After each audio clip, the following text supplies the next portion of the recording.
So, Evan, first off, thoughts on great to have you on, obviously. Been looking forward to catching up on a show for a long time. So, thoughts on what you just heard from Miles and what Kratzy's talking about, too, about some rule tweaks and what you've been hearing, because I know you've written about it. Yeah, I haven't saved any puppies, and I don't have a boat, but that was a good conversation. So the competition committee, or at least some people on the competition committee, it wasn't everybody. They had a meeting on Monday, and so that's what led to my story later that night, which was, hey, they're probably going to make some tweaks here, but they're not going to be major. We still don't know exactly what they are. I think it's a good thing that they're willing to adjust on the fly, that they're not being totally stubborn about this. I mean, they being the league, kept kind of, thumping their chest about, look, we tested this in the minors over and over, huge amount of data and games backing up what we found here. But look, it's different in the big leagues. They're going to find it's different in the regular season, and they might even find it's different in the postseason. So they're going to make some tweaks on the margins. And what the commissioner said yesterday was, we'll make some tweaks now, and we're also open to considering some other, it sounds like potentially larger changes once they get the data of the regular season, right? They don't want to, shave like seconds off at this point, as far as I understand it, on the clock. So the immediate stuff I don't think is going to be earth-shattering. The closest we have to what they're going to do, this is some of it. This is from Bob Nightingale at USA Today. Pitchers will be informed that no warm-up pitches will be permitted with less than 30 seconds left on the clock in between innings. Base runners who are running on a pitch will be given time by the umpires to get back on a foul ball, and hitters will be given time to be set in the batter's box with at least 8 seconds left on the pitch clock, preventing quick pitches. So this is relatively small stuff, but it's good that they're thinking about it. So Evan, I'm glad they're making these changes, and it's crazy that we even have come to this point in baseball, because I just watched the World Baseball Classic. There was no pitch clock. And other than the Japanese pitchers, which we've discussed on the show, I mean, there was no need for it. So I get that we want to speed up the game. When will we see like a formal announcement from the league saying, hey, this is the changes, the tweaks that we made? Because, again, they don't have to do this. They can just make these rules and do whatever they want. Yeah, they being the league, controls the competition committee. They have more seats on it. So whatever the league ultimately wants to do, whatever Rob Manfred ultimately wants to do, that's what they'll do. But the fact that they even had a meeting on Monday is good. Manfred said yesterday, I wasn't there, but this was, I think, on the field before the WBC final. He said that in the next few days, my understanding is the league has to notify the owners first, hey, this is what we're doing, and then the message is going to get passed on to the union and to the Players Association. It's possible some players know right now. There's been a bunch of rumors swirling that me and some other reporters at The Athletic are trying to sort through of, okay, are they doing this? Are they dropping the 8-second rule of 3 seconds? I don't think it's going to be quite that extreme, but we're going to get resolution on this in the next few days. You got to give guys time to adjust. I mean, what are we, a week away? How many days before first pitch here? It is funny, though. I woke up, you mentioned the final last night, AJ. I woke up to a text. I fell asleep. I've had like a sinus infection, so somehow I fell asleep last night. So I didn't see it, and I regret not seeing it. But I woke up to a text from a scout who said, if you have the pitch clock in this situation, you ruin the drama. You ruin the drama of Shohei and Trout. I haven't seen it, so I don't know if that's true. But that is interesting to consider when you get down to this, these really intense ninth inning moments. If guys have to deliver the ball right away, are you killing some of that theater? And that's you can't really test that in spring training. You got to get to real meaningful games. The Bryce Harper home run last year in the playoffs, they don't get to build the drama. It doesn't happen because the pitcher's rushing and Bryce Harper's rushing to get in the box. There's not that. I think it was about 45 seconds between pitches and that. But the drama that the TV crew, which Fox obviously built, right? Joe Davis, John Smoltz, they built the drama, mainly Joe. And then he hits the home run. And it was like Joe just, was able to play it because of the 45-second rule. So, yeah, I think sometimes it's going to feel rushed. And I think the league has to have enough smarts to have some leeway. Yeah, and hopefully they'll remain open-minded. Look, if this thing went really bad and they had to scrap some of it, like substantively, like they said, all right, we're getting rid of some of this totally. I actually don't think that would be the worst thing. I think it's good. And you can say I might be as cynical as anybody out there in baseball media. I think it's good that they're willing to try, because I have grown as a national baseball writer who, granted, deals mostly with off-the-field stuff. I have grown less interested in the product on the field. I don't feel as compelled as I used to be like, I got to watch this game. Because it has become strikeouts and walks and home runs, and the pace of play, the pace of action really had dropped off. And so I take a roll of the dice stance here. And the players, when MLB decided to move forward with these rules, the players were unhappy. Like the Players Association representatives who were on that committee, they were annoyed because they felt like the league didn't take a lot of their feedback here, and the league went forward anyway. The league's going to have to do that at some points here. But as you start to implement this stuff, and if you find there are problems, good on the league if they actually listen. They don't have to, but good on them if they actually do it. Yeah, but don't you think? I mean, let's go to all controversies because you've investigated them. You've seen the inner workings of them. I mean, not necessarily with steroids, but like I'm going to count steroids, sign stealing, the pace of the game, and all this stuff. Don't you feel like the MLB is more reactive than proactive? And how can we stop that? Like, to me, that's why we're in the situations we're always in. There's no question that MLB is a reactive body. That's what they do. A lot of what they undertake is because of public outcry. They didn't sit there and say, we just want to speed up the play of the sport because we want to get ahead of it. They waited till the problem became large enough and it was drawing enough attention that they had no choice. And that's always the case. It was the case with sign stealing.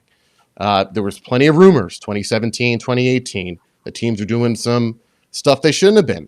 And it took, Ken Rosenthal and I putting out a huge story about the Astros for them to finally send in and start a massive investigation. Same thing with the Red Sox. They didn't investigate the Red Sox until we did a report on it. Same thing with PEDs. It took Ken Caminiti talking to Tom Verducci, and it took somebody seeing a bottle of Andro in Mark McGuire's locker for that to start to get rolling. So the league is always reactive, but I think what's interesting about that, the amount of power that ultimately rests with players and the public to a degree, players, public, agents, is really large. When people start to speak out about stuff and say, hey, this is screwed up, the league's going to listen. They have to, because they don't want to be dragged through scandal after scandal after scandal, and they don't want people trashing the product. So in a way, the lesson is, if there's something that's like not working, people should talk about it. And the league, you'd love for them to be more proactive. They're always going to be reactive. And they're trying, they're trying to prevent people from circumventing the rules with the new rules, right? They're thinking about circumvention. Maybe they wouldn't have been thinking about that if they didn't go through sign stealing and all the crap that came with the video replay rooms. So the league might be trying a little bit more. They're never going to get out in front of everything. It's impossible. Yeah, and I think you said it best. The league decides basically what they want to do at the end of the day. They can listen to players. They can listen to some other people. But I think my question to you, do you think the biggest, I wouldn't say problem, but do you see fans coming up explaining, oh, man, it's too long, or this guy needs to work on this? You think hearing from the fans, Major League Baseball, that's the only probably way they decide whether they fix things, is fans outcry, or is it solely on players, I think it's both. MLB did a lot of surveys going into these rule changes. They did a lot of polls. They have, different groups they bring in. A lot of it they don't announce. Sometimes in the media they'll give us a little bit of, hey, here's what we found from this research project that we did here. So they have a lot of numbers, and they know where fan interest is, or at least as best they can tell where fan interest is. And they're going to react to fans. But I do think they're also going to react to players. Look, you guys are on this new platform. Social media's been around for a while. Players have loud voices, and even in my experience in the media, it's, if a player says something, people are going to believe it. And that's a really powerful thing. And I think the league knows that they've got to, A, make sure fans are still plugged into the game, and B, make sure that players aren't revolting.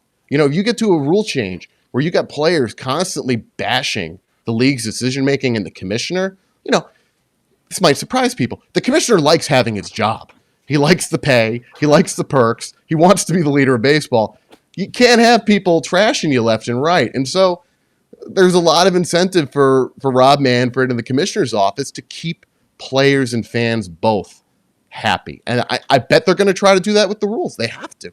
That's not true, because the players you talked to back in the day, when they took out the sliding into second base, they took over running the catcher. Rob Manfred didn't give a flying anything about that because he did it anyway. So, I mean, yeah, you say that, but I remember playing when they made the catching change in the slot, taking out their guy at second base. People were complaining left and right, and he's like, I don't care, we're doing it. So at the end of the day, it comes down to the bottom line. It comes down to the dollar. Right. And I'm trying to think back to that. I think Buster's agent, if we're talking about the collision rule at the plate, Buster's agent, Jeff Berry, I think went public and slammed the league. He took the platform, he took it by the horns, and you did have this major event, right, where somebody gets really hurt, and then the league goes, "Oh, we can't have this." So yeah, it's again a situation where they're being reactive. But if the question is, well, why did they end up changing? It's because it got too loud, right? Maybe it was loud for a time and people didn't do anything.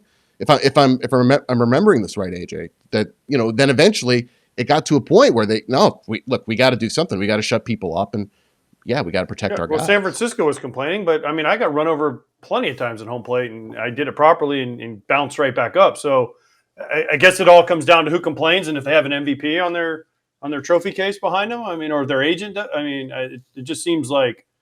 And then we had Chase Utley broke the guy's leg, right? Ruben Tejada in the playoffs, and they got rid of that rule. So I guess it's all about who complains and how loud their fan base is. Also, owners want the players on the field. It does keep the players on the field a little bit more. But there's no more exciting play.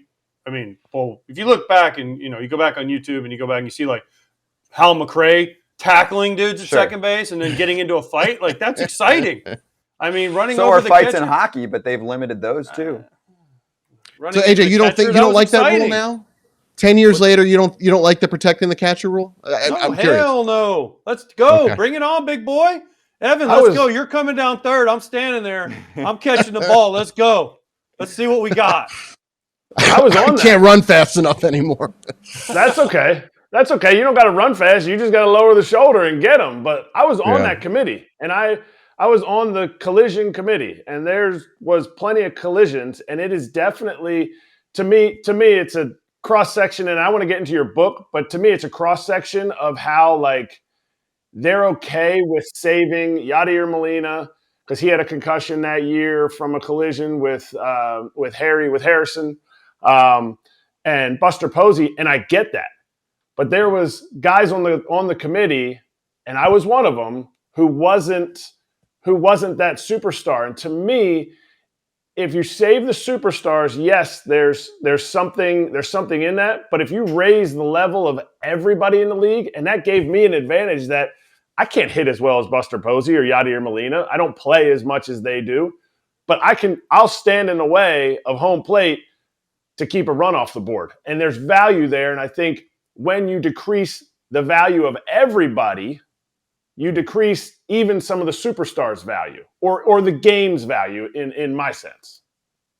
That's an interesting point. Yeah, they're kind of diminishing. I mean, you could even tie it back to economics if you want to. My memory of those are, I think it's about optics, right? If you have guys getting hurt and big-name players getting hurt, and you have fans going, why are these guys getting hurt? And you have some agents and some players saying we don't like it, even if there are guys like you guys who say, we do like this. I think that's what we saw happen. We saw the league react to optics of we don't want to lose these top name catchers. And yeah, they should care about all the catchers equally, but that's, who's getting the biggest paycheck. The one thing I've learned in my time covering baseball, like in particularly the role I'm in now, which is always labor, business stuff, it's always about money. It's always about money. It's always about money. And it's really like kind of bleak sometimes, but it's the truth. Major League Baseball, it's all about winning and nothing about winning. That's a t-shirt. It's all about the bottom line. Well, guess what? I have something for you on the league being very reactive and not proactive.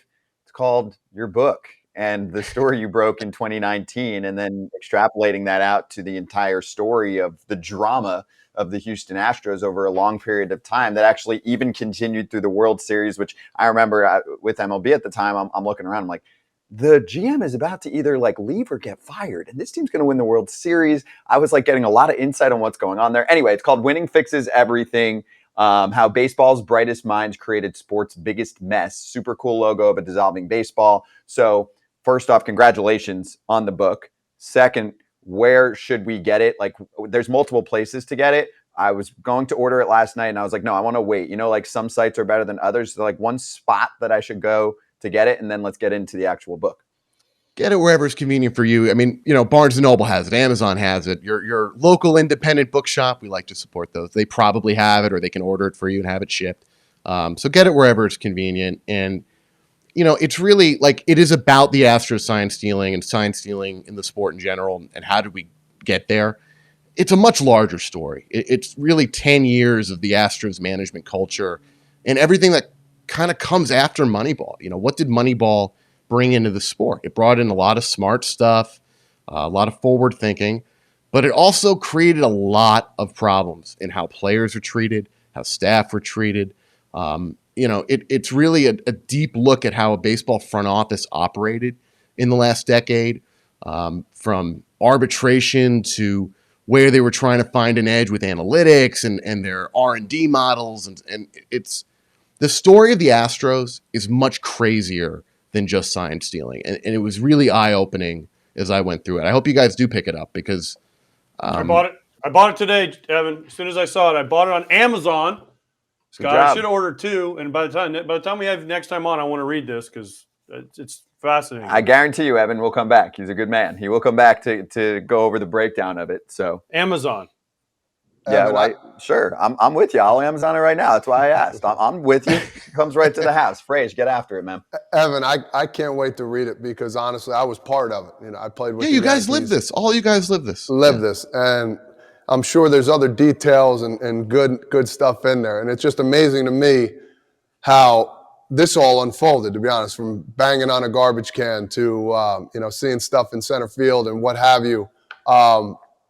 The details, like, can you give us a little tidbit about, you know, more things that you've seen in the book, if possible? Because I'm getting a little more excited now knowing, you know, about this whole situation because I know there's a lot more to it.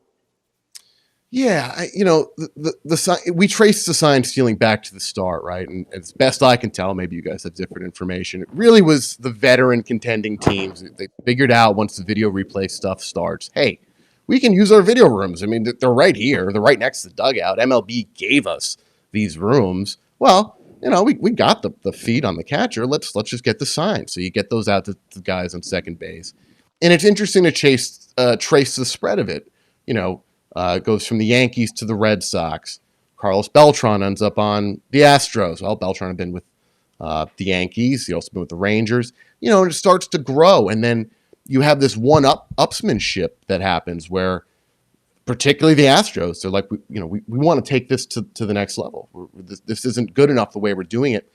And this happens in Houston against this backdrop of an organization where everything was about the bottom line. It was about winning and making money. It wasn't about ethics. It wasn't about doing things right. It wasn't about treating people well.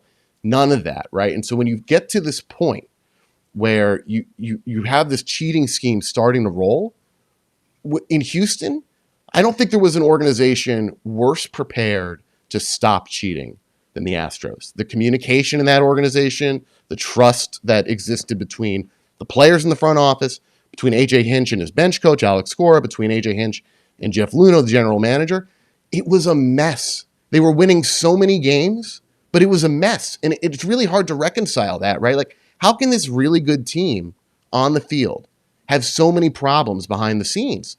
But it's true. And it's kind of like, you know, it's a mind F, if I may say that, right? Like, it's really hard to mesh those two things together. And I think the book achieves that. So I do look forward to you guys reading it. So, Evan, the Astros thing, does it start with Luhnow?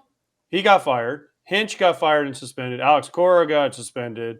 Beltran lost a job with the Mets. No players got in trouble, which if you read your quotes in The Athletic, you kind of explain why they couldn't go back 2 years. And I get it. It's hard to suspend players for something off the field. But like Hinch, so Hinch to me, and we had him on, he still regrets it. He said that the other day we had him on. But he went in and he broke the TV, right? He went in a couple times and broke the replay TV and tried to get it stopped. So does this go back to a Lunau thing? Does this go back to Carlos Beltran?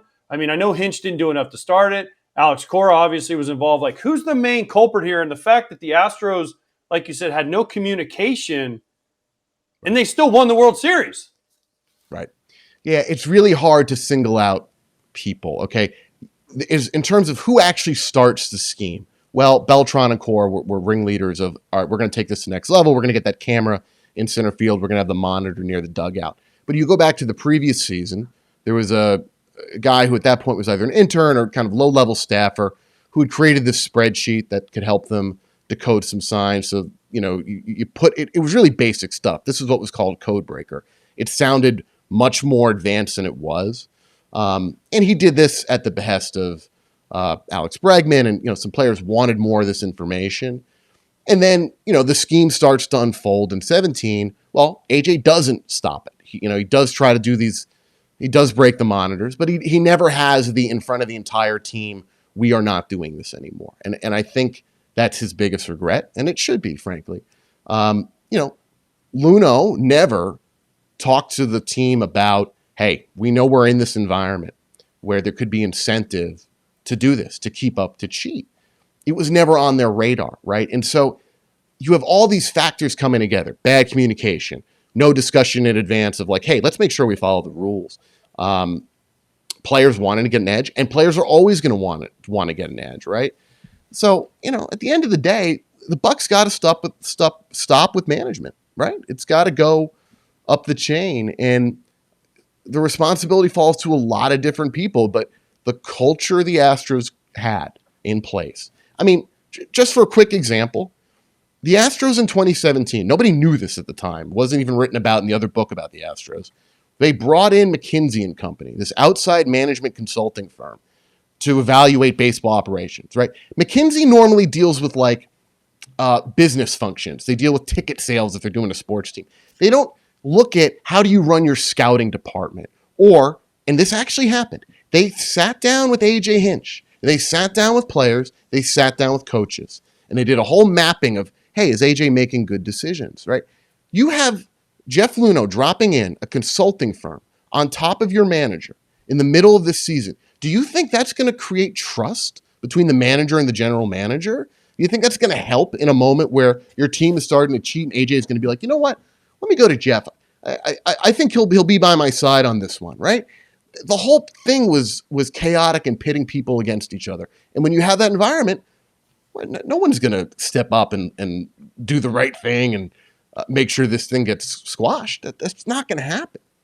But there's one name that you haven't said one time. Jim Crane. Tell me. You haven't said his name one time. Like, are you not allowed in Houston? Is that why you haven't said his name one time? Like, are you on a no-fly list in there? Yeah, I might be on a no-fly list to Houston, but no, look, Jim Crane is in the book plenty. And the interesting thing about Jim Crane is, when he bought the Astros, there was a lot of controversy around him because his cultures in his outside business, he had a logistics company, so, trucking and getting stuff from point A to point B. They had massive scandals. There was a huge discrimination lawsuit brought against Eagle Global Logistics. And on top of that, there was war profiteering charges. People literally went to federal prison on accusations of hiking up prices in Iraq. So really ugly, messy stuff that slowed down his purchase process. But look, he was willing to pay top dollar. So the owners let him buy the Astros. And that's what it's about when you're buying a team for the other owners, because they want their franchise value to go up, right? So none of them are going to stop him at the end. And, 9-10 years later, you have a massive scandal unfold in Houston. And what's MLB's stance? What's Crane's own stance? Oh, this was all happening below me. Amazing that you could have war profiteering, a massive discrimination lawsuit, and now a major baseball cheating scandal all unfold in your organization. And somehow you're not responsible for any of it. Isn't that interesting? So, Evan, this book is obviously heavily focused on the Astros, right? And because we have Todd Frazier here, who was on the Yankees at the time. Yeah. how many teams were doing this? Because the Yankees got popped, the Red Sox got popped to lesser degrees. How big is cheating in baseball? Because the Braves got in trouble for, it wasn't sign stealing, right? But their GM got suspended for life for breaking the rules. So International signing stuff. Capalella got kicked out of baseball. Just got reinstated. But like Frazier, like, were you guys doing this? Did you guys know when you played the Astros? Then we had the Altuve with the people thought he had the buzzer on his heart thing, right? So how rampant was cheating? We caught a team doing it. This was like 2010. So how has this been going on in Frazier? Were you guys doing it? This is why I want to read the book, to be honest, because I had no clue if anything was going on when I was playing with the Yankees. I'm sure, Evan, you probably got some more insight on that. But for me, you can see my numbers. I was batting like 230, so I didn't have anything to do with it. So I don't think anybody on the Yankees was doing anything about it, but people were talking about how things were going on.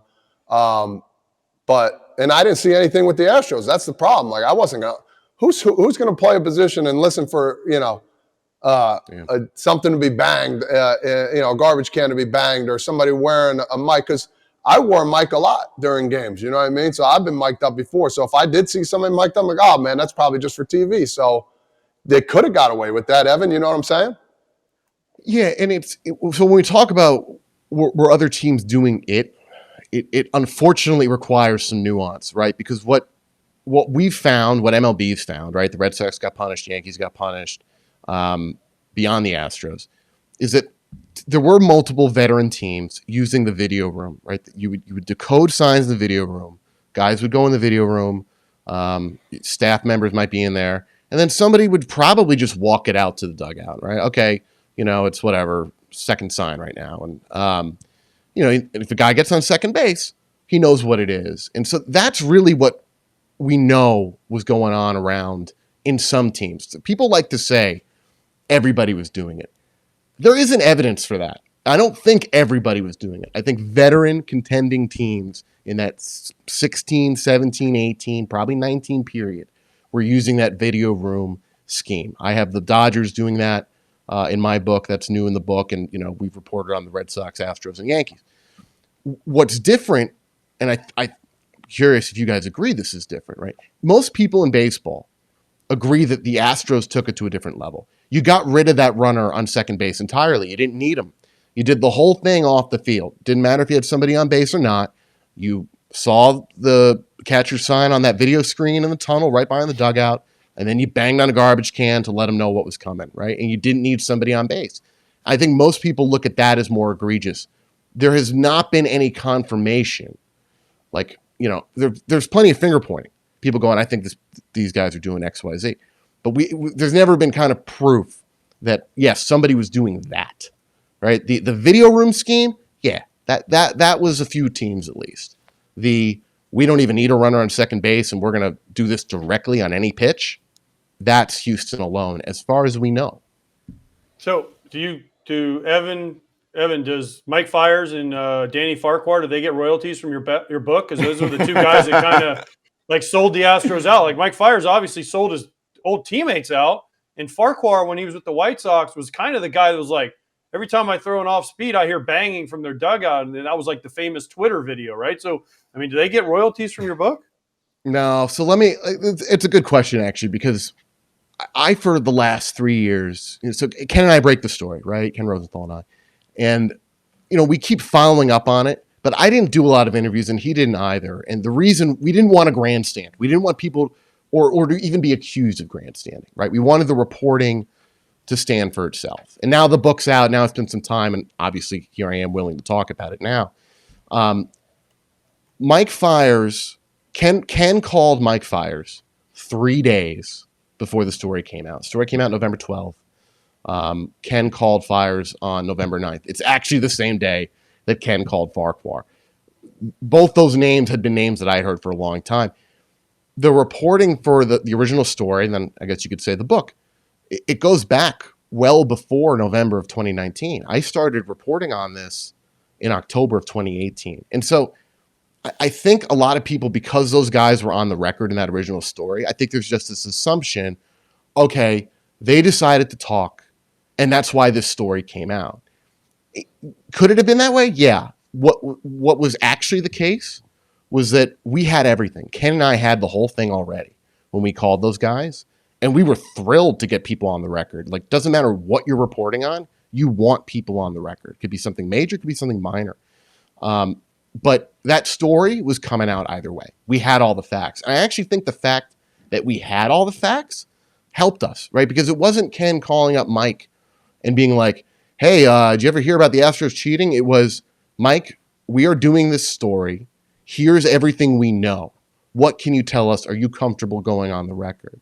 And to his credit, he was, right? But it wasn't as though it was Mike Fiers one day and Danny Farquhar one day deciding we're going to talk that put this all out in the open. The process was actually literally 3 days. It was a 13-month process that was 3 days away from coming to a conclusion. That's amazing. And I'll finish it with this, Evan. If there's no evidence, then you can't, nullify a team. So for me, the Red Sox got caught with basically the watch. The Houston got caught with banging the garbage can. Now, other teams, like you said, as you finish, if there's no proof, then you can't really, say that, hey, Yankees, you did this. It's all hearsay at the end of the day, right or wrong?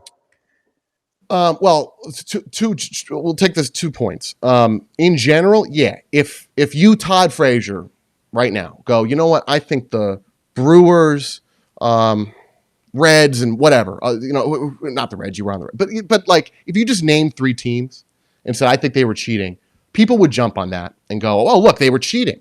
When at the end of the day, that's really not the threshold, right? That's an allegation, and you would need you need some other form of proof. Somebody on the inside of one of those teams saying, yeah, no, we did do that. Or maybe you had video, maybe there's, a bunch of other accounts, stuff like that. With the Yankees specifically, they did get fined. There was that whole thing, I don't know if you followed any of it, last couple of years about this Yankees letter. It was a letter that Manfred had sent to Brian Cashman. It was meant to be private. But it got caught up in a court proceeding. And the judge said, we're releasing this. And the Yankees tried to fight it. MLB tried to fight it. They lost. But what the letter revealed was, yeah, the Yankees were doing that base runner scheme just as the Red Sox were.